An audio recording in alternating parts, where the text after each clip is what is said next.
Hello everyone, welcome back to my channel, and today I'm filming a very exciting video because I'm so excited to kind of start this almost like series on my channel. I also feel like you guys are like, I don't know if that's better. But basically I have been obsessed with college videos since I was in honestly 6th grade.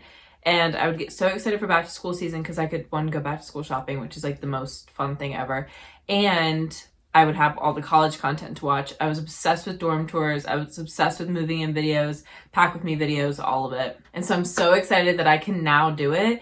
Now that I'm uploading consistently and have a channel and stuff, I can make the college content that I've been obsessed with for actually years. Before I get started, a couple things. If you hear my dog snoring, it's because she's sleeping in here and she's sleeping. And also be sure to comment, subscribe, do all of it, turn post notifications on because I'm gonna have a lot more college related videos coming up. I have some more kind of tips, lesson type sit down videos, and then I also am going to be doing the standard pack with me, move with me, and the packing and moving will be interesting because I am flying for the first time to school. Most of the time we drive, and I go to school in Boston and I live in North Carolina, and I have so much crap that I want to bring, and I have to make sure it all fits on an airplane. And my mom's helping me move, but I still don't have a ton of room, so it should be interesting. So definitely be on the lookout for those. And then I'm also, once I get set up, gonna do a dorm tour and all that, of course. So for today's video, I'm gonna be giving you guys the 5 tips that I have for incoming college freshmen. It can be so scary. I was terrified. Like I said, I'm from North Carolina and I knew no one going to BU. Not a single other person from my high school,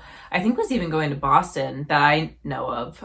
So I was completely alone. I knew no one. The only person I kind of knew was my freshman year roommate, who ended up becoming my very best friend. I really lucked out, and we've lived together now all 4 years, and we're super close. Again, completely lucked out, but I only barely knew her because I did the whole thing where you find people on Facebook and then DM them on Instagram and kind of try to see if you're fit.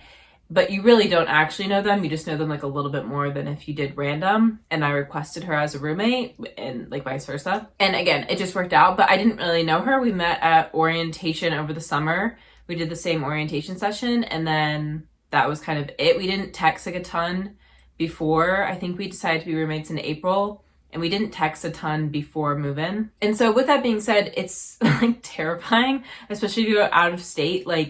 It is actually so scary to go and know no one. I think the nice thing about kind of the way I was raised is I had to switch schools a few times. And so it had been a little while, but I had kind of gotten used to the idea of kind of starting over and making new friends and stuff. But even so, it's very scary. So today I'm going to be giving top tips. Even if you're staying in state and people going to your school, it's still really scary. It's first time away from home, and you kind of got to figure out a ton of stuff out on your own, and it can just be very overwhelming, especially if you're going to a big school. So if I'm looking at my computer, I have the tips here.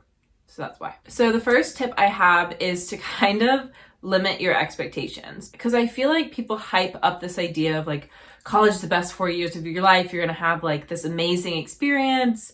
And it is an environment that's unlike anything else, but also I'm only 21, so I haven't lived that much life, especially that much life that I actually remember.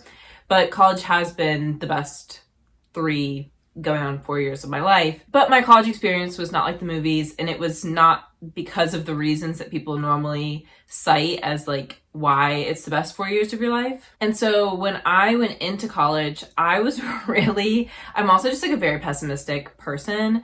And so I was very pessimistic about it. I was I'm gonna have a roommate horror story. I'm not gonna do well grade wise. I'm gonna struggle to make friends.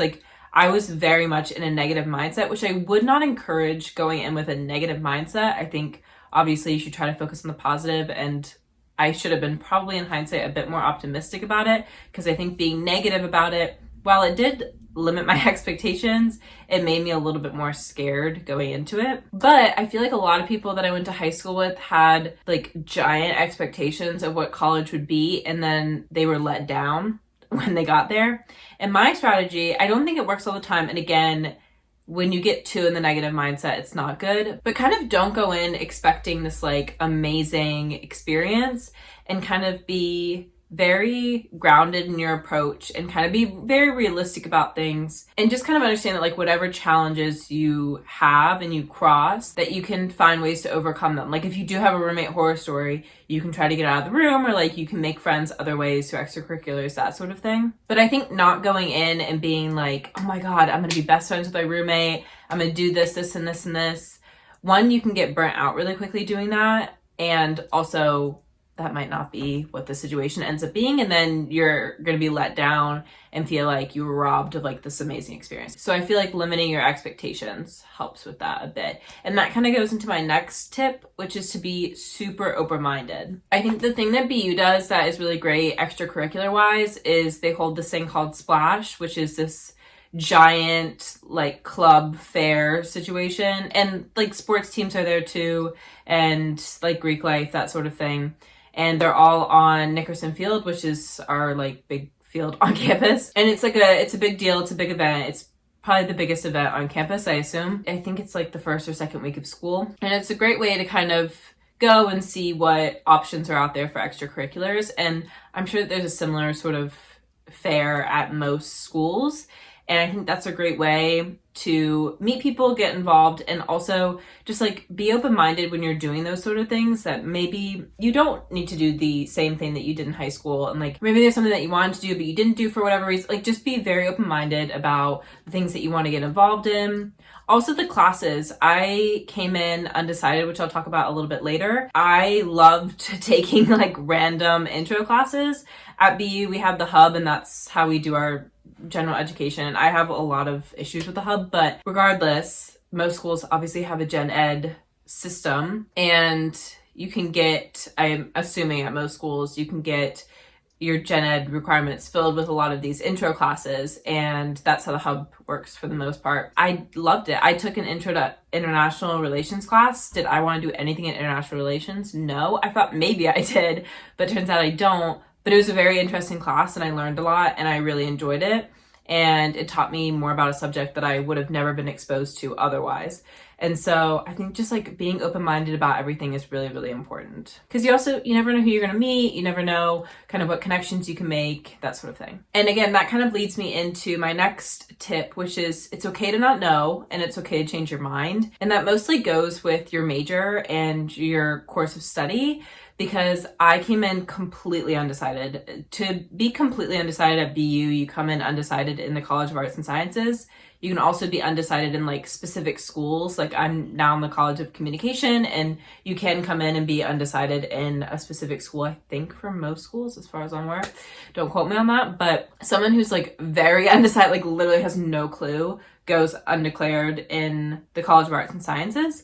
And that's what I did. I had no idea what I wanted. Well, I had a loose idea. I knew that I was interested in anthropology, but the issue with anthropology is that you either study more or like conduct research, or you teach, or you probably end up doing a combination of the two. And I don't want to teach, and I don't think I want to just research for the rest of my life. So while I loved the subject, I knew that a career path in anthropology probably wasn't for me. And I wanted something else to add to my anthropology degree if I ended up staying on that track.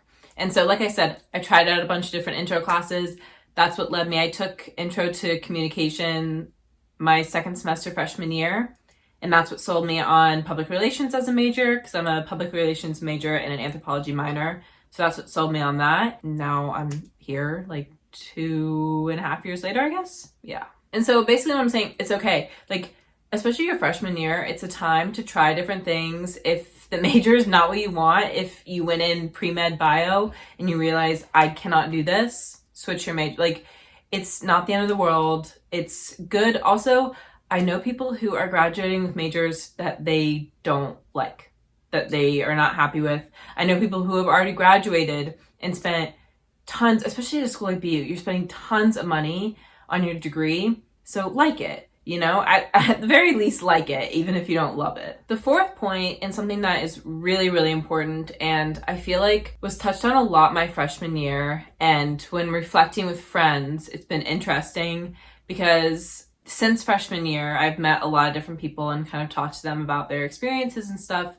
And it's interesting that a lot of people were in the same boat. You think because of social media, which is one of the issues with social media, that everyone's having this like incredible time, when really there are a lot of other people who, I didn't really struggle with being homesick, but obviously that's a big issue that people struggle with, and there are a lot of other people who are in the same boat. There are a lot of people who their social media make them seem like they're having this incredible time, but really they had like a really shitty freshman year. And like didn't make friends and like struggled to fit in and struggled to find their place on campus and that sort of thing. So like you are 150% not alone and not the only one struggling. And even though you see these like glorified lifestyle, like college lifestyle things on Instagram, like that's not how it is. And there's a lot more actually going on. I obviously had the unique and fun experience of having COVID my freshman year. They sent us home basically halfway through my second semester freshman year, and then I was basically all online sophomore year. And then we went back to campus last year for my junior year, and then I studied abroad in London in the spring, and then studied abroad in Paris this summer. But it really screwed everything up, and I think it was really easy for you to kind of compare, or for me to compare my life. And I did have friends, but I have made so many. I've actually doubled my friend group since studying abroad. I'm just so happy with my like circle now, and I just feel like so blessed to like have these people in my life. But again, that didn't happen till my junior year, and so it's okay. Like other people are struggling, other people are going through the same thing, and you're not alone. And then the fifth and final tip I have is the hardest, I think, personally. And that's to try to find balance, because it can be very overwhelming.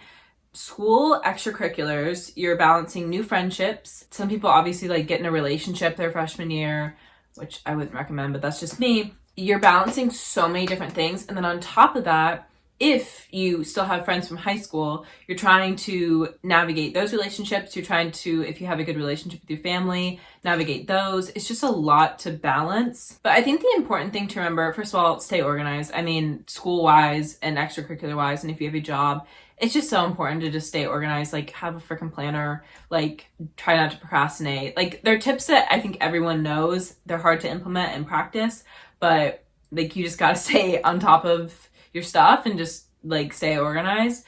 In terms of the relationship aspect, I really tried, and I have continued to try. I'm a terrible text. Like, I'm a really, really bad texter, but I've tried, and I've done a good job. Honestly, like, I'm not friends with a lot of the people I was friends with in high school because of various reasons. I wouldn't actually say that college was the reason for those friendships ending. I think that they needed to end. I have two like best friends, love them to death from high school, and I've managed to keep those friendships like alive and well. And I think it varies like person to person and like friendship to friendship, like what works. One of my best friends from home, like we cannot speak for like 3 months. We've never done that, but we could not speak for 3 months, and we would see each other, and it would be like perfectly normal, and we'd be fine, and we would fall right back in. I think it's just important to not ditch those friendships while you're making new ones, and really make like a conscious effort to still reach out and like talk to your friends from high school. Like, it seems intuitive, but I feel like we forget sometimes. And when we're kind of like overwhelmed in this new environment, we kind of forget about the people that, you know, we once were very, very close to. Same thing with family. I literally call my parents every single day, which that's excessive. Don't need to do that, but I'm pretty close to my family, and so I legitimately call at least one of my parents every single day, if not both of them. And I feel like that's always been really nice. And I think that's also, I just don't really get homesick. I was never homesick when I studied abroad or anything, but I think that also helped me not be homesick, is because I was literally talking to them every day. So it was hard for me to like actually get homesick. So anyways, those are my top 5 tips for incoming college freshmen. I hope that you guys enjoyed this video. Again, if you want more college content, stuff is coming your way very, very soon. And so like, comment, subscribe, and definitely turn on post notifications so that you know when I upload. And yeah, I will talk to you guys very, very soon with my next one. Love you. Bye.